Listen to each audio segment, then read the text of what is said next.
Abşeron rayonunun Digah qəsəbəsində demək olar ki, yol boyu avtobus dayanacaqları yoxdur. Sakinlər qışda soyuqda, yayda isə günün altında dəqiqələrlə avtobus gözləyirlər.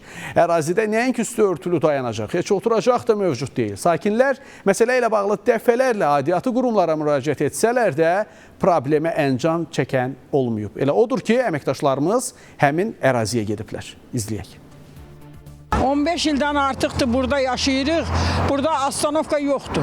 Digah qəsəbəsində dayanacağın olmaması səbəbindən sürücülər avtobusları harda gəldi saxlayır. Bəzənsə ümumiyyətlə dayanmadan keçirlər. Avtobus harda gəldi saxlayır. Yol boyu biz bilmirik ki, harda durmalıyıq.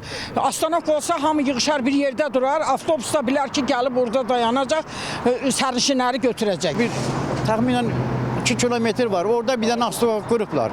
Axı bu qayda millətin də, cəmaatın da girəcək yeri buradır, çıxacaq yeri buradır. Ona görə də axın buradan gedir.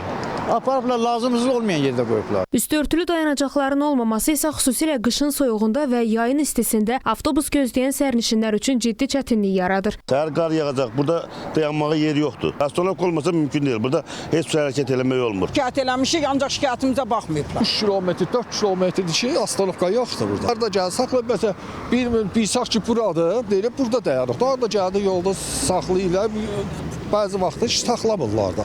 Ərazidə problem bununla da bitmir. Sakinlərin gündə bir neçə dəfə istifadə etdiyi yolda təhlükəli vəziyyət hökm sürür. Səbəb isə piyada keçidinin olmamasıdır. Az qala hər gün ölüm təhlükəsi yaradan yolla bağlı sakinlərin aidiyyatı qurumlara müraciəti isə cavabsız qalıb. Təhlükəli olur, kranlar gəlir və böyük tırlar gəlib gedir, keçə bilmirik. Olmasa bir xəttinlə cığır qoysunlar, şoförlər bilsin ki, biz buradan keçməliyik. Qız uşağını burada bu yaxınlarda vurdu maşın. Hava qaralan kimi ağır tonajlı maşınlar var. Onlar başlayır.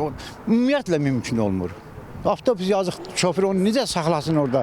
Çünki sürət var orada. O sürətin qabağında yola çıxmaq olur. 100 ilə 60-80 ilə də gedirlər. Bir dəfə də gəldilər, yəni ki, baxan yoxdur. Piyada keçidi lazımdır ki, bu yaşlılar üçün, uşaqlar üçün. İndi biz ortalar deyək ki, bir təhər keçirik. Bu yaşlı ilə uşaqlar keçmək mümkün deyil. Dayanacaq problemi ilə bağlı Abşeron rayon icra hakimiyyəti ilə bildirildi ki, bu vaxta qədər məsələ ilə bağlı sakinlər tərəfindən Digah Bələdiyyəsinə müraciət edilməyib. Lakin buna baxmayaraq qurum məsələni nəzarətə götürüb. Piyada keçidi probleminə gəldikdə isə Yerüstü Nəqliyyat Agentliyindən bildirildi ki, piyada axınlarının mövcud vəziyyəti təhlil olunacaq. Nəticələrə əsasən müvafiq texniki göstəricilərə cavab verdiyi halda ərazidə piyada keçidinin təşkili məsələsinə baxıla bilər. Günəş Rzayeva, Kənan Abdullayev, Fidan Səfər, Spice xəbər.